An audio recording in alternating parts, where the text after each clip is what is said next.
अब हम इस सेम प्रॉब्लम को सॉल्व करते हैं with string approach. String approach में हम लोग इस तरह इसको सॉल्व करेंगे। देखें, जब ये एक नंबर है और अगर मैं नंबर को स्ट्रिंग में कन्वर्ट कर लूं, और जो मैं कर सकता हूँ, लेट्स से उसका नाम मैं ns रख लेता हूँ, नंबर स्ट्रिंग, और उसको हम स्ट्रिंग के फंक्शन से जो हमारे पास मौजूद होता है str के नाम से, उसमें ये नंबर पास करता हूँ, तो ये मुझे एक नंबर स्ट्रिंग में कन्वर्ट कर देगा। और जब नंबर स्ट्रिंग में कन्वर्ट हो जाता है तो हम इसके इंडिविजुअल इंडेक्सेस को एक्सेस कर सकते हैं। अगर आप इसको फॉरवर्ड वे से एक्सेस करना चाहते हैं तो इसका इंडेक्स 0 है, इसका 1 है, इसका 2 है। और इसी तरह स्ट्रिंग के रिवर्स इंडेक्सिंग भी होती है, जिस तरह इसका। और ये पाइथन के अंदर बड़ी अच्छी फंक्शनलिटी है जो हमें बहुत सारा कोड हमारा मिनिमाइज कर देती है। तो यहाँ पे हम 6 का जो लास्ट है, दैट इज, इसके दो इंडेक्स हैं, एक 2 है और इसका -1 भी है, इसका -2 है और इसका -3 है। तो ये इस तरह रिवर्स ऑर्डर के अंदर भी जो है वो इंडेक्सिंग होती है। तो आप इसको स्ट्रिंग, इस अगर आपने स्ट्रिंग में एक नंबर को कन्वर्ट कर लिया है, तो आप इंडिविजुअल डिजिट्स को इस तरह नंबरिंग से भी एक्सेस कर सकते हैं। तो एक तो हमारा काम बड़ा आसान हो जाएगा। अगर हम इस तरह इसे एक्सेस करें कि D1 D2 को सेपरेट करना, तो हम इजीली कर सकते हैं। लेट्स से हमारे पास नंबर है, तो D1 के अंदर, डिजिट 1 के अंदर स्ट्रिंग -1 आ जाएगा। इस तरह D2 के अंदर जो है वो स्ट्रिंग -2, और D3 के अंदर जो है वो स्ट्रिंग -3। तो अब एक्चुअली जो D1 है उसके अंदर लास्ट वाला डिजिट आ जाएगा 5, D2 के अंदर 5 आ जाएगा, D3 के अंदर 2 आ जाएगा। तो अगर मैं इसको अब इसको कंबाइन करूंगा, मैं इन सब को स्ट्रिंग को प्लस कर लूं, D1 D2 और D3 को, तो ये अब हमारे पास जो प्लस है वो उसमें 6 5 2 ये टोटल इस तरह सम हो जाएगा। तो इसमें कोई मुझे मैथमेटिकल ऑपरेशन नहीं परफॉर्म करना पड़ेगा, बल्कि इस तरह इंडेक्सिंग को मैं रिवर्स करके यूज कर सकता हूँ। और अदर वे अराउंड, आप अगर ये इंडेक्सिंग यूज करना चाहें, आप इधर -1 की जगह 0 कर लें, इधर 1 कर लें, इधर 2 कर लें, और बाद में जो नंबर्स को कंबाइन करना है उसको रिवर्स ऑर्डर में कर लें, उसमें D3 + D2 + D1 लिख लें, तो उस तरह भी किया जा सकता है। इसमें मैंने आप -1 आखिरी नंबर को पहले D1 में कर लिया और इसको कंबाइन फिर मैंने इस तरह किया है। D1 D2 D3, अभी मैं अज्यूम कर रहा हूँ ये न्यू जो नंबर बनेगा उसमें जो डिजिट्स की पोजीशन है वो ये है।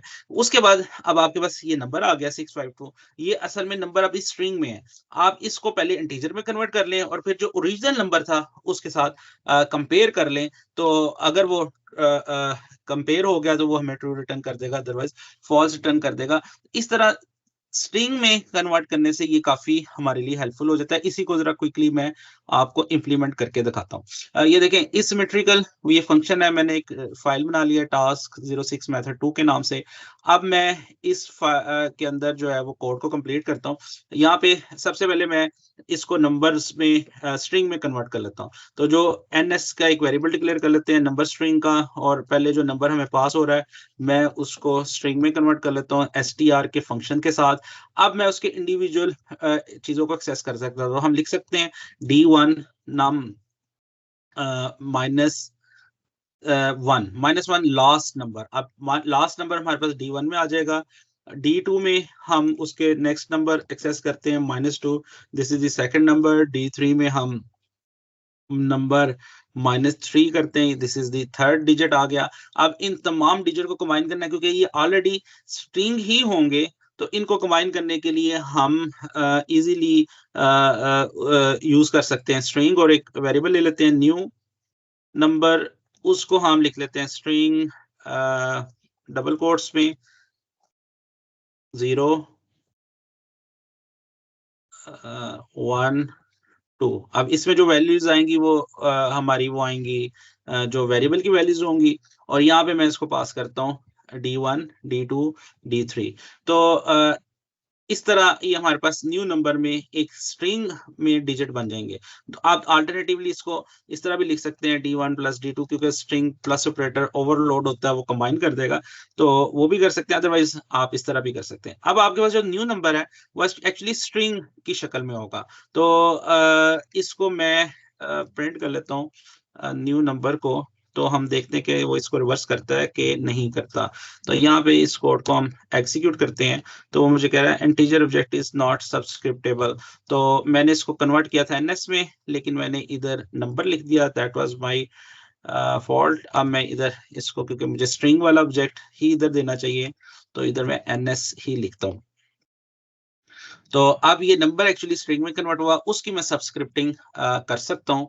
और इसको हम सेव करते हैं, दोबारा से कंपाइल करते हैं। तो अब आप देखिए मैंने 678 पास किया था, इसने उसको रिवर्स कर दिया, इसने उसको 876 में कन्वर्ट कर दिया। तो इसका मतलब ये हमारी लॉजिक ठीक काम करी। लेकिन अभी तक ये जो न्यू नंबर है दैट इज नॉट इंटीजर, ये स्ट्रिंग है। अगर आप इसकी टाइप लें तो आपको ये इसकी जो टाइप प्रिंट करेगा, ये स्ट्रिंग आपको बताएगा कि इसकी जो टाइप है वो स्ट्रिंग है। लेकिन मैं इसको इंटीजर में कन्वर्ट करना चाहता हूँ। तो इंटीजर, अब ये जो स्ट्रिंग बनी है आप इसको यहाँ पे इंटीजर में कन्वर्ट कर सकते हैं, इस स्ट्रिंग को, क्योंकि हमें पता है वो फाइनली इंटीजर ही बन रहा है। तो मैं INT के फंक्शन में लिख सकता हूँ, तो ये कन्वर्ट कर देगा इनटू न्यू नंबर। अब मैं इसको सेव करता हूँ, दोबारा से एग्जीक्यूट करता हूँ, तो अब आप देखें इसकी जो क्लास है वो इंटीजर बन रही है। तो अगर आप इस नंबर को जस्ट प्रिंट करेंगे, you will get same thing, 876, जो उसका रिवर्स बन रहा होगा, जो नंबर हमने नीचे पास किया है वही आपको उसका रिवर्स यहाँ पे एज ए नंबर मिल जाएगा। तो क्विकली हम देख लेते हैं कि कोई गड़बड़ तो नहीं हो रही। 876, तो अब इसकी टाइप जो है वो नंबर है। अब आप, मैंने टाइप क्यों चेंज की, क्योंकि जो हमने नंबर इसे पास किया है वो इंटीजर में है, और जो हमारे पास नंबर था वो स्ट्रिंग था, तो उसको इंटीजर में कन्वर्ट कर किया ताकि दोनों कंपेयर हो सके। और कंपैरिजन ऑपरेटर के लिए जरूरी है कि दोनों एक ही डेटा टाइप हो। तो अब हम यहाँ पे कंपैरिजन ऑपरेटर यूज करते हैं, यहाँ पे हमें प्रिंट की स्टेटमेंट की जरूरत नहीं है। यहाँ पे हम कंपैरिजन ऑपरेटर लिखते हैं, इफ जो नंबर हमारे पास किया गया था इस फंक्शन को, क्या वो नंबर, जो न्यू नंबर हमने रिवर्स करके जनरेट किया, करके वो सेम है, तो हम कहते हैं रिटर्न ट्रू कर दो। और अगर वो सेम नहीं होंगे तो हम कहते हैं कि रिटर्न फॉल्स कर दें। तो अब फाइनली हमारा जब ये कोड कॉल होगा तो ये रिटर्न ट्रू या फॉल्स करेगा। तो इसको हम एक वेरिएबल में रखवा लेते हैं जो भी इसका डिसीजन होता है, और उसको हम प्रिंट कर देते हैं डिसीजन के साथ। तो अब हम प्रोग्राम को एग्जीक्यूट करते हैं, तो ये हमें फॉल्स कह रहा है, वो कह रहा है कि नंबर सिमेट्रिकल नहीं है। लेट्स से मैं 676 लिख देता हूँ, तो अब जो है वो नंबर वुड बी सिमेट्रिकल। तो इस तरह हम स्ट्रिंग को यूज करते हुए, आप देखें हमारा कोड पहले से कंपैरेटिवली बेहतर है। और इस कोड को आप एक्सटेंड भी कर सकते हैं फॉर के लूप के साथ, जो इंडेक्सिंग रिवर्स ऑर्डर में जनरेट करता जाए। तो होपफुली ये अप्रोच हम नेक्स्ट आने वाली प्रॉब्लम में इसी तरह की स्ट्रिंग की अप्रोच यूज करेंगे, क्योंकि स्ट्रिंग से हमारी प्रोग्रामिंग स्पीड जरा फास्ट हो जाती है और हमें बहुत सारे काम आसानी से हम उनको कर सकते हैं।